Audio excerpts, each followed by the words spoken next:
En esta presentación analizaré dos artículos académicos que abordan un tema de gran relevancia social, jurídica y ética: el consentimiento informado de niños y adolescentes en el contexto de las intervenciones médicas transafirmativas en menores de edad y el debate sobre cómo aplicar el consentimiento informado y el principio del interés superior del menor.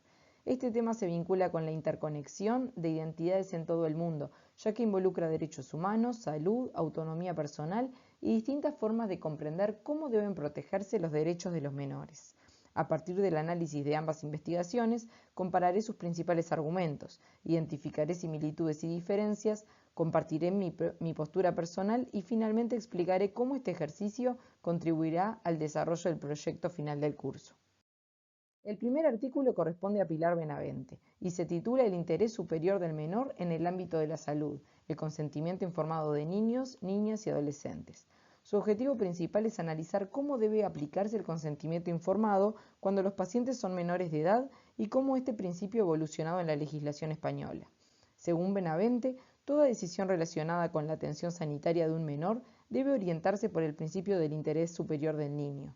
Esto significa que las decisiones deben buscar siempre aquello que resulte más beneficioso para su desarrollo integral, considerando no solo la opinión de los adultos responsables, sino también los derechos y la participación del propio menor. Uno de los conceptos centrales del artículo es la autonomía progresiva. La autora explica que a medida que los niños y adolescentes adquieren mayor edad y madurez, también aumenta su capacidad para comprender la información médica y participar en las decisiones relacionadas con su salud. Sin embargo, aclara que esa autonomía no es absoluta, sino que debe evaluarse individualmente según la capacidad y comprensión del menor y la complejidad de la decisión médica. En relación con los menores trans e intersexuales, Benavente utiliza estos casos para analizar cómo debe aplicarse el consentimiento informado cuando existen decisiones especialmente complejas. Su enfoque no consiste en promover un tratamiento específico, sino en estudiar cómo el ordenamiento jurídico intenta equilibrar dos principios fundamentales. Por un lado, el respeto por la autonomía progresiva del menor y por otro, la obligación de proteger su bienestar e interés superior. Para la autora, alcanzar ese equilibrio requiere la participación conjunta del menor, de sus representantes legales, de los profesionales de la salud y, cuando sea necesario, de la autoridad judicial. El segundo artículo fue escrito por Alejandra Zúñiga y analiza la legalidad de consentimiento otorgado por menores de edad para someterse a intervenciones médicas transafirmativas irreversibles. A diferencia del primer artículo, este trabajo centra su análisis específicamente en la validez jurídica del consentimiento cuando los tratamientos pueden producir efectos permanentes sobre el cuerpo y la salud del menor. Según Zúñiga, el consentimiento informado solo es válido cuando la persona posee la capacidad suficiente para comprender plenamente la naturaleza del tratamiento, sus beneficios, sus riesgos y sus consecuencias futuras. La autora sostiene que, debido a que muchas intervenciones transafirmativas generan cambios irreversibles, los menores no cuentan con el grado de madurez necesario para otorgar un consentimiento plenamente válido desde el punto de vista jurídico.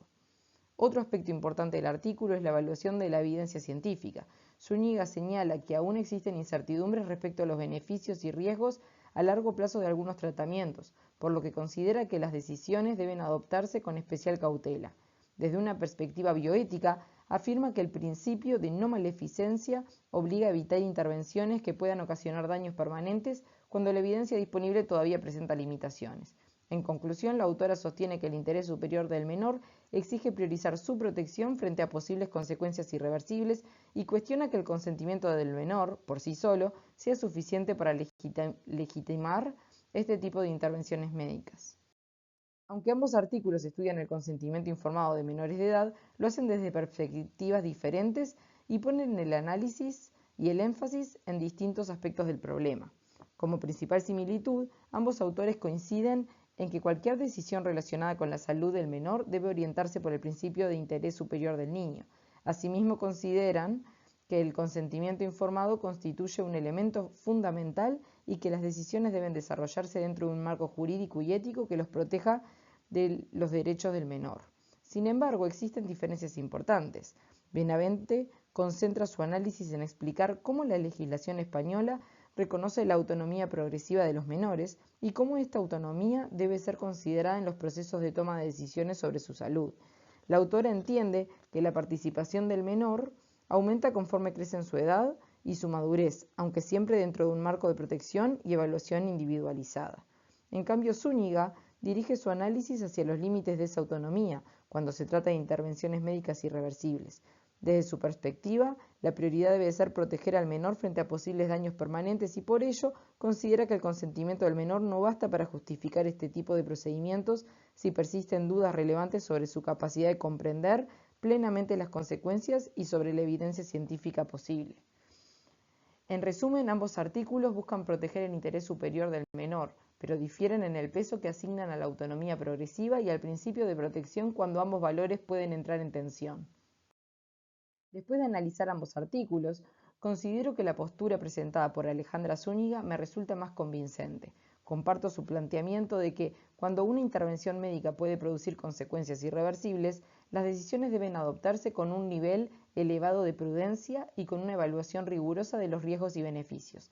En mi opinión, aunque es importante escuchar a los niños y adolescentes y reconocer su derecho a participar en las decisiones relacionadas con su salud, también es necesario considerar que aún se encuentran en una etapa de desarrollo.